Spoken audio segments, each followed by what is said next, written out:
হাসিনা কাদের সহ ১২ জনের বিরুদ্ধে ইন্টারপোলে রেড নোটিশ জারির আবেদন। ইন্টারপোলে আবেদনগুলো এখন কোন পর্যায়ে রয়েছে, চলুন দেখে আসি বিস্তারিত। জুলাই গণঅভ্যুত্থানে ক্ষমতাচ্যুত প্রধানমন্ত্রী শেখ হাসিনা সহ ১২ জনের বিরুদ্ধে রেড নোটিশ জারির জন্য আন্তর্জাতিক পুলিশ সংস্থা ইন্টারপোলের কাছে আবেদন করা হয়েছে। বিদেশে পলাতক ওই ব্যক্তিদের বিরুদ্ধে রেড নোটিশ জারি করতে ইন্টারপোলের কাছে পৃথক ৩টি ধাপে আবেদন করেছে বাংলাদেশ পুলিশের ন্যাশনাল সেন্ট্রাল ব্যুরো এনসিবি।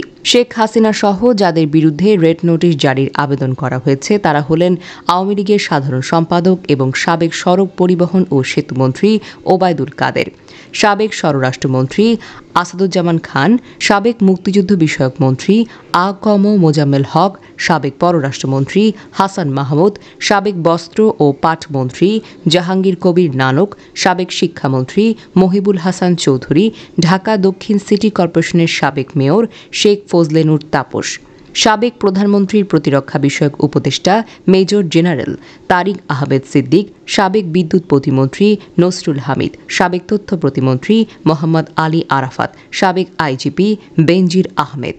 পুলিশের সংশ্লিষ্ট একটি সূত্র জানিয়েছে, শেখ হাসিনা সহ যে ১২ জনের বিরুদ্ধে রেড নোটিশ জারির আবেদন করা হয়েছে তাদের মধ্যে বেনজির আহমেদের বিরুদ্ধে করা আবেদনের আর্থিক অপরাধের অভিযোগ তুলে ধরা হয়েছে। অন্যদের বিরুদ্ধে করা আবেদনের মানবতা বিরোধী অপরাধে জড়িত থাকার তথ্য উপাত্ত যুক্ত করা হয়েছে। শেখ হাসিনা ও বেনজির আহমেদ ছাড়া অন্য ১০ জনের বিরুদ্ধে এনসিবি থেকে ইন্টারপোলের কাছে আবেদন করা হয় ১০ই এপ্রিল। এর আগে তাদের বিরুদ্ধে ইন্টারপোলের মাধ্যমে রেড নোটিশ জারি করার জন্য স্বরাষ্ট্র মন্ত্রণালয় ও পুলিশ সদর দপ্তরে নথিপত্র সহ চিঠি পাঠায় আন্তর্জাতিক অপরাধ ট্রাইব্যুনালের চিফ প্রসিকিউটরের কার্যালয়।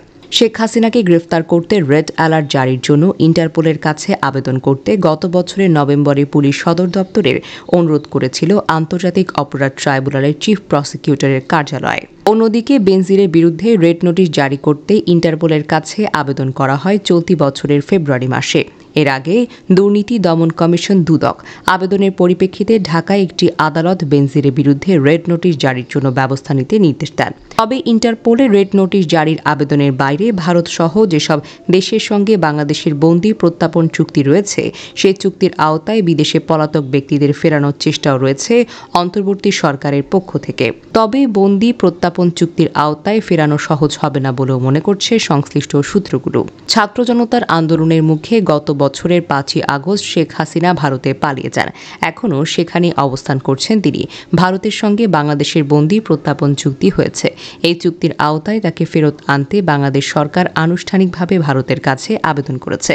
মানবতা বিরোধী অপরাধে জড়িত থাকার অভিযোগে শেখ হাসিনার বিরুদ্ধে করা মামলায় তদন্ত এখনও শেষ পর্যায়ে রয়েছে বলে ট্রাইব্যুনালের চিফ প্রসিকিউটর সহ একাধিক প্রসিকিউটর সাংবাদিকদের জানিয়েছেন।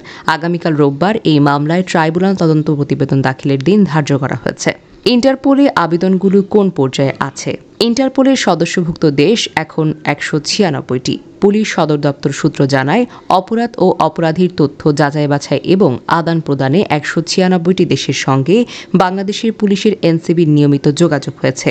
কোনো অপরাধী দেশ ত্যাগ করে অন্য দেশে অবস্থান করলে তাকে আইনের আওতায় আনতে সংশ্লিষ্ট দেশ তার বিরুদ্ধে রেড নোটিশ জারির আবেদন করে থাকে। এনসিবি যে ১২ জনের বিরুদ্ধে রেড নোটিশ জারির আবেদন করেছে তাদের প্রত্যেকের বিরুদ্ধে বাংলাদেশের আদালত থেকে বিভিন্ন মামলায় ওয়ারেন্ট বা গ্রেফতারি পরোয়ানা রয়েছে। ইন্টারপোল যেসব ব্যক্তির বিরুদ্ধে রেড নোটিশ জারি করে তা তাদের ওয়েবসাইটে প্রকাশ করে। গতকাল শুক্রবার সন্ধ্যা ৭:১৬টায় ইন্টারপোলের ওয়েবসাইটে গিয়ে দেখা যায় মোট ৬,৫৮৩ জনের বিরুদ্ধে রেড নোটিশ জারি করা হয়। এর মধ্যে ৬২ জন হলেন বাংলাদেশি। তবে রেড নোটিশ জারির জন্য ইন্টারপোলের কাছে সম্প্রতি আবেদন করা ১২ জনের কারো নাম তালিকা নেই। ইন্টারপোলের ওয়েবসাইটে রেড নোটিশ জারির তালিকায় থাকা বাংলাদেশিদের মধ্যে আছেন পুলিশের বিশেষ শাখায় পরিদর্শক মামুন ইমরান খান, হত্যা মামলায় যাবজ্জীবন কারাদণ্ডপ্রাপ্ত দুবাইয়ের পলাতক রবিউল ইসলাম ওরফে আরাফ খান, শীর্ষ সন্ত্রাসী ফেরদৌস জাহাঙ্গীর ওরফে কালা জাহাঙ্গীর, শীর্ষ সন্ত্রাসী জাফর আহমেদ মানিক, শীর্ষ সন্ত্রাসী জিসান আহমেদ, শীর্ষ সন্ত্রাসী প্রকাশ কুমার বিশ্বাস, সাবেক সংসদ সদস্য গোলাম ফারুক অভিসহ প্রমুখ। তালিকায় বঙ্গবন্ধু হত্যা মামলায় মৃত্যুদণ্ডপ্রাপ্ত পলাতক আসামিদের নাম ও ছবিও রয়েছে। নতুন করে যে ১২ জনের জন্য রেড নোটিশ জারির আবেদন করা হয়েছে তাদের কারো নাম ইন্টারপোলের ওয়েবসাইটে এখনও নেই। এটি কেন রয়েছে এই বিষয়ে সরকার ও পুলিশের উচ্চ পর্যায়ের ৫ কর্মকর্তার সঙ্গে কথা বলে তারা জানান, মূলত আবেদনের পর রেড নোটিশ জারির প্রক্রিয়াটি শুরু হবে। তবে রাজনীতি সংশ্লিষ্ট ঘটনাগুলোতে ইন্টারপোল নোটিশ জারির ক্ষেত্রে অনেক যাচাই বাছাই করা হচ্ছে।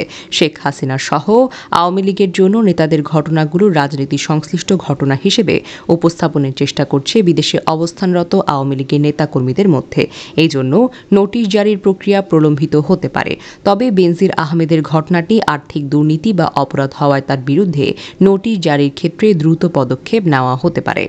পুলিশের সংশ্লিষ্ট একটি সূত্র জানায়, জুলাই অভ্যুত্থানের পর যারা বিদেশে পালিয়ে গেছেন তাদের ফেরাতে প্রধান দুটি চ্যালেঞ্জ ও আশঙ্কা রয়েছে। চ্যালেঞ্জগুলো হলো, পলাতকদের কেউ কেউ অন্য দেশের নাগরিক বা অন্য কোনো দেশে স্থায়ীভাবে থাকার অনুমতি রয়েছে তাদের। তবে আশঙ্কা হলো, আওয়ামী লীগের সরকারের সুবিধাভোগীদের মধ্যে যারা বিদেশে পলাতক তারা বড় অঙ্কের অর্থ খরচ করে বা লবিস্ট নিয়োগ করে তাদের দেশে ফেরানোর প্রক্রিয়া বাধাগ্রস্ত করতে পারেন।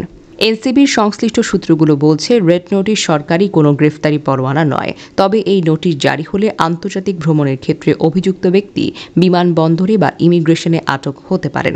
কোনো কোনো ক্ষেত্রে গ্রেফতার হয়ে নিজ দেশে ফিরতে বাধ্য হওয়ার কারণে পরিস্থিতির মুখোমুখি হতেও পারেন তারা।